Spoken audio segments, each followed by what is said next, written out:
نحمدہ ونصلی علی رسولہ الکریم اما بعد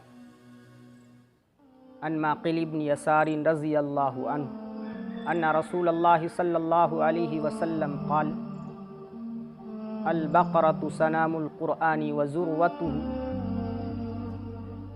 نزل مع كل آیۃ منها 80 ملکا واستخرجت اللہ لا الہ الا هو الحی القیوم من تحت العرش فوصلت بسورة البقرة ویاسین قلب القرآن لا يقرأها رجل يريد الله تبارك وتعالى والدار الآخرة إلا غفر له وقرأوها على موتاكم أو كما قال عليه الصلاة والسلام۔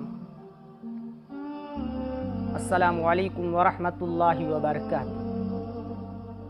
ناظرین کرام، آج کی اس ویڈیو میں سورہ یاسین کی فضیلت اور سورہ یاسین پڑھنے کی فضیلت و اہمیت بتلاؤں گا۔ سورہ یاسین اور سورہ یاسین پڑھنے کی فضیلت احادیث کے اندر کثرت سے آئی ہے۔ بعض روایات میں اس سورت کا نام مدافعہ آیا ہے، یعنی یہ سورہ اپنے پڑھنے والوں سے بلاؤں کو دفع کرنے والی ہے، اپنے پڑھنے والوں سے بلا دفع کرتی ہے۔ اور بعض روایت میں قاضیہ بھی مذکور ہے، یعنی حاجت کو پوری کرنے والی۔ یہ سورہ اپنے پڑھنے والوں کی حاجت کو پوری کرتی ہے۔ اس سورت اور اس سورت کی پڑھنے والوں کی فضیلت کے بارے میں حضرت معقل بن یسار رضی اللہ عنہ سے روایت ہے۔ عن معقل بن یسار رضی اللہ عنہ ان رسول اللہ صلی اللہ علیہ وسلم قال، حضرت معقل بن یسار رضی اللہ عنہ فرماتے ہیں کہ رسول اللہ صلی اللہ علیہ وسلم نے ارشاد فرمایا، البقرۃ سنام القرآن وذروتہ، قرآن کریم کی چوٹی، سب سے اونچا حصہ سورہ بقرہ ہے۔ نزل مع كل آیۃ منها 80 ملکا، اس کی ہر آیت کے ساتھ 80 فرشتے نازل ہوئے ہیں، اترے ہیں۔ واستخرجت اللہ لا الہ الا هو الحی القیوم من تحت العرش، اور آیت الکرسی عرش کے نیچے سے نکالی گئی ہے۔ فوصلت بسورۃ البقرہ، پھر اس کو سورہ بقرہ کے ساتھ ملا لی گئی، شامل کر لی گئی۔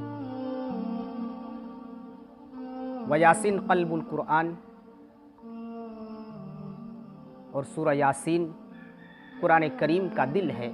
لا يقرأها رجل يريد الله تبارک وتعالى والدار الآخرة الا غفر له، کہ جو شخص اس سورت کو اللہ کی رضا اور آخرت کی نیت سے پڑھے گا، اس کی مغفرت کر دی جائے گی۔ وَقْرَؤُوهَا عَلَى مَوْتَاكُمْ، اسے اپنے مرنے والوں کے پاس پڑھا کرو۔ اس حدیث شریف میں نبی کریم صلی اللہ علیہ وسلم نے پہلے سورہ بقرہ کی فضیلت بیان فرمائی۔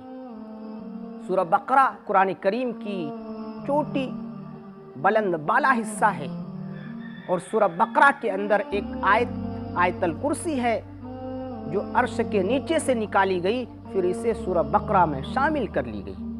اور دوسری فضیلت حضور اکرم صلی اللہ علیہ وسلم نے سورہ یاسین اور سورہ یاسین پڑھنے والے کی بیان فرمائی۔ سورہ یاسین یہ قرآن کریم کا دل ہے۔